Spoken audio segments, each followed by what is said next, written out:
मैं तुम्हें एक सच्ची कहानी सुनाता हूँ। एक नौजवान था, ज़हीन, मेहनती, मगर हर नौकरी में नाकाम। एक दिन इसने मुझसे कहा, मैं सब कुछ जानता हूँ, सब कुछ कर सकता हूँ, फिर भी लोग मुझे पसंद नहीं करते। आखिर मसला क्या है?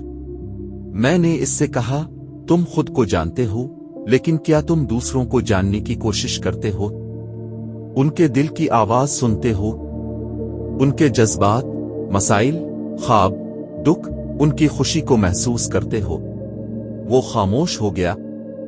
मैंने इसे एक मशवरा दिया, अगर तुम चाहते हो कि लोग तुम्हें पसंद करें, तुम्हारी बात सुनें, तुम्हारी रहनुमाई कबूल करें, तो पहले तुम्हें उन्हें महसूस करना होगा।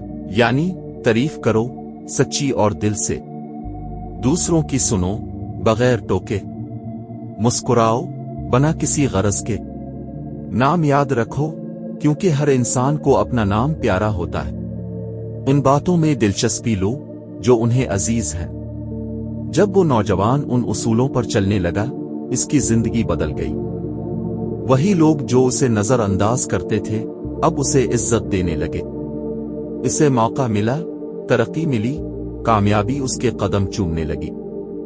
क्यों? क्योंकि वो अब सिर्फ अच्छा बोलने वाला नहीं, अच्छा सुनने वाला भी बन चुका था।